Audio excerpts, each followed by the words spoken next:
Hi అండి, నమస్తే. ఈరోజు మనం పాలకూర పన్నీర్ కర్రీ చేసుకుందాం. ఇప్పుడు మనం పన్నీర్ తీసుకొని మనం ముక్కలుగా కట్ చేసుకుందాం. మంచిగా క్యూబ్స్ టైప్లో కట్ చేసుకుంటే మంచిగా మనం మసాలాలు పట్టిస్తే మంచిగా పడుతుంది 4 వైపుల నుండి. ఇప్పుడు మనం ముక్కలు కట్ చేసుకున్నాం కదా, వాటికి మనం ఫస్ట్ కొంచెం మిరియాల పొడి, కొంచెం మసాలా పొడి, గరం మసాలా పొడి,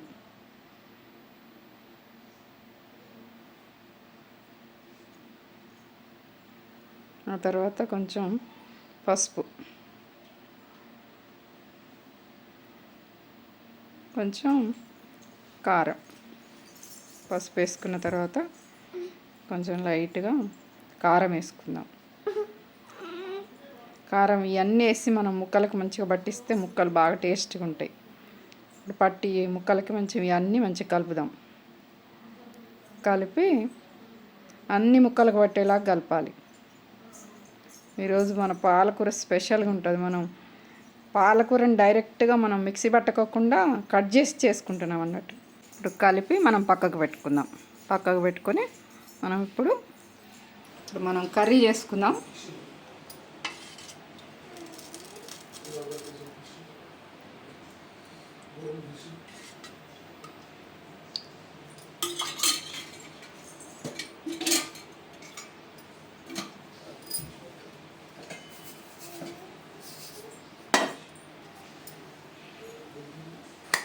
ఆయిల్ వేడెక్కాక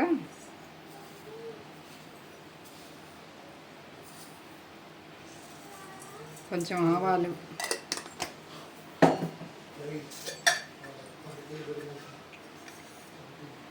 జీలకర్ర,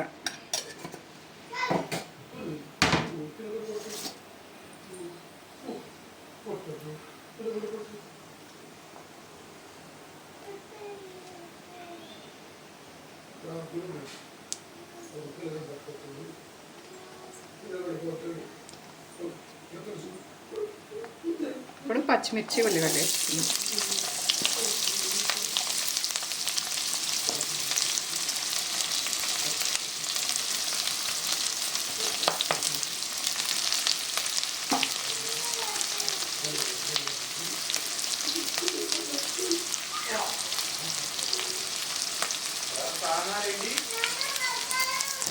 కొంచెం కరివేపాకు,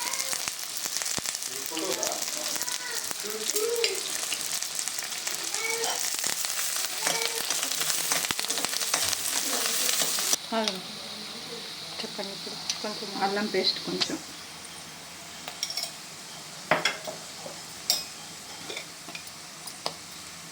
పసుపు,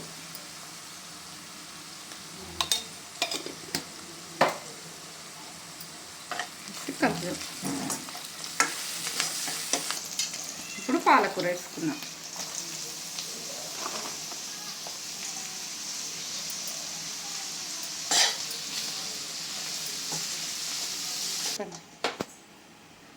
ఇప్పుడు పన్నీర్ ముక్కలు వేసుకుందాం.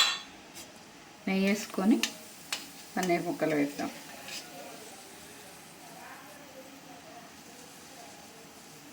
వేపకుండా కూడా వేయచ్చు, కానీ వేపేస్తే బాగుంటాయి.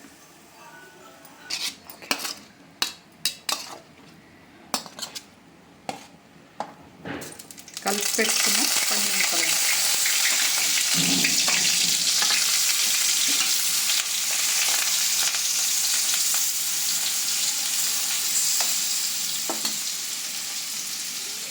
ఏం లేదండి, స్పూన్ పెట్టి తిప్పకోకుండా అవసరం లేదు. ఇట్లా అంటే చాలు. కొంచెం ఒక 5 minutes ఫ్రై చేసుకుంటే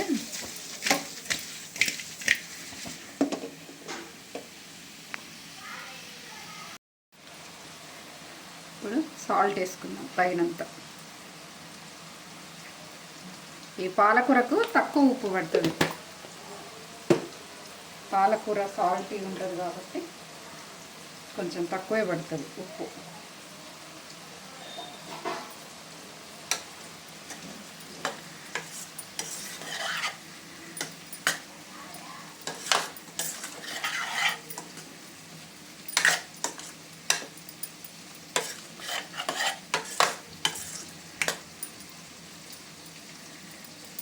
కర్రీకి సరిపడా కారం వేసుకున్నాం.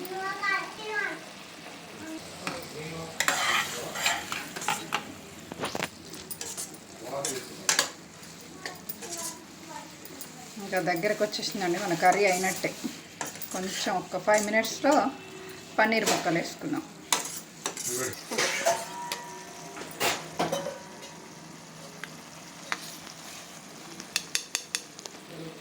ఇప్పుడు మనం కొంచెం క్రీమ్ యాడ్ చేసుకుందాం.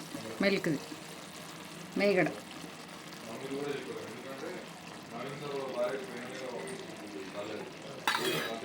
ఉంది తీయట్లే.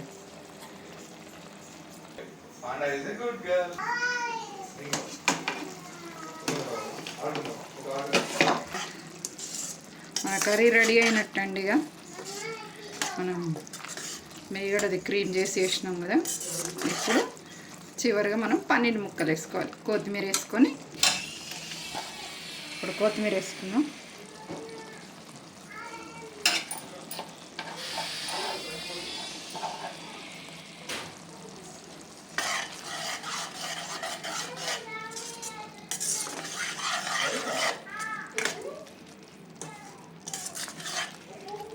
ఈ పాలకూరతో పన్నీరు పాలకూర కూడా ఇంకా 2-3 రకాలు చేసుకోవచ్చు పాలకూరతోటి.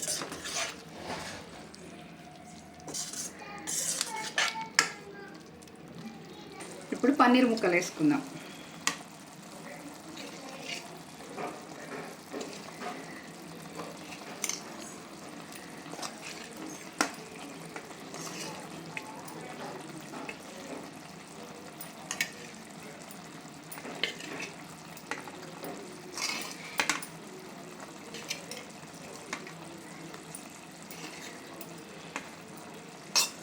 పన్నీర్ ముక్కలు వేసాక ఎక్కువ కలపొద్దు, మామూలుగా లైట్గా కలుపుకోవాలి.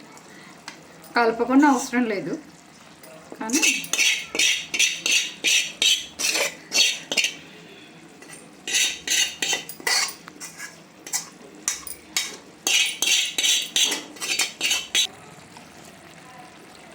చివరిగా చిటికెడు మసాలా కలుపుకున్నాం.